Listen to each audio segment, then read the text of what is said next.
At the end of the day, it's all about freedom. Being someone my age in my 30s, an adult, and having lived through this entire 9/11, post 9/11 expansion of the military, and I guess from the beginning of what we call the war on terror till now, there's been several fronts of this war, and man, it is really starting to seem to me that Syria is a really pivotal front. And when we talked last week about General Wesley Clark and that famous or infamous clip of him talking about regime change and all of these different areas, which if anybody hasn't seen, you should probably just pause right now, go listen to that quick little YouTube video of General Wesley Clark basically laying out what the plans were. But throughout this whole thing, there's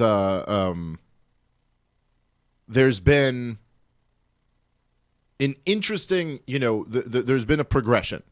And it started under Bush, it continued under Obama, and now, of course, it is continuing under Donald Trump. But it seems to me, and I want to talk a bit about this, it seems to me that Donald Trump's base is more upset, and this has been a really fascinating thing for me over this last week, but it seems like Donald Trump's base is going to offer more resistance than any of the previous presidents had. Now, I think it's good to keep in context that this Syria part has been much more difficult for the powers that be to pull off than these other wars where they seem to be able to get the job done a lot quicker. This is just, in terms of the Middle East war on terror type of military interventions, right? We had, so we've pretty much intervened.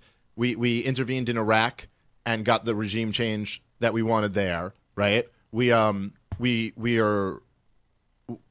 basically got the regime change we wanted in Afghanistan at first, although I'll grant you we've been losing a lot of territory since then, but it's not really like a centralized force. It's kind of these, like Taliban forces that, are hard to kind of keep down or hold down and keep down. But in Iraq, they got what they wanted. In Libya, they got the regime change they wanted. In Yemen, they've got the government there that they wanted, and they're getting the military action that they want. In Syria, however, it was a bit more difficult. And when Obama first came out and wanted to go into Syria, he was met with a lot of resistance, and a lot of troops didn't support it. A lot of the anti-war people didn't support it, and they eventually went in and did other things and covert actions, and they've done what they can to weaken Assad, but they did not get the regime change there that they want. And it's interesting to see Donald Trump going in and right away going after Syria, and then to see resistance from his base. Look, I mean, to me, when George W. Bush came in and after 9/11, he had a lot of support. As everyone knows, famously, the media just kind of like rolled over and let him go, start these wars. First, he went into Afghanistan, and then famously, they let him sell this just nonsense to get us into Iraq. And he got in there and he got the interventions that he wanted. Now, after the wars became absolutely disastrous, he did suffer some negative repercussions, I guess, in public opinion from that, although he did get reelected, but after that it got pretty bad. But then Barack Obama came in, and Barack Obama right away was able to get a major increase in troops, a huge escalation in Afghanistan. Okay, he got that without, virtually no resistance from the left, very little, a notable little bit of resistance. We'll talk about some of those lefties in a minute. But he got almost, and this was the big thing that a lot of people who are in the anti-war movement, kind of people, and people like myself who are anti-war, saw these people on the left just abandon all of their anti-war principles when Obama came in. So Obama got a huge military surge in Afghanistan with almost no resistance. He continued the war in Iraq well past when he promised he would end it with basically no resistance. Then he was able to overthrow Gaddafi and have that war with basically no resistance. A little bit in Congress, a little bit more, but not really, still nothing. And then Syria. Syria was the one he wasn't really able to get, where more resistance built up.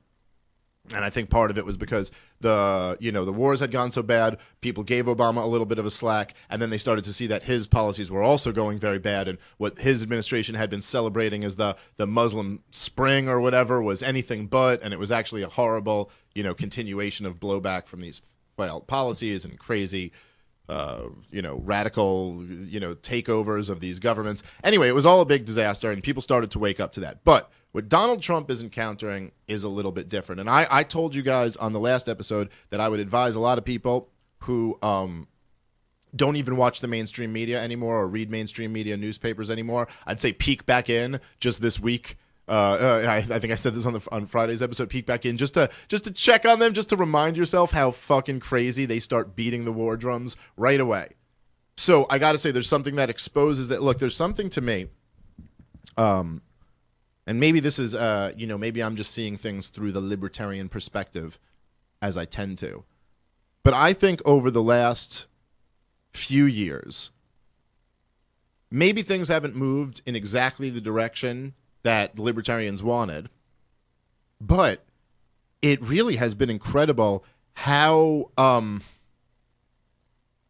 there's been like a real integrity barometer for everybody, and you kind of see who passes and who doesn't. Like, I feel like people have been exposed more than ever over these last few years, and I don't know, there's something about that in itself that's very fascinating.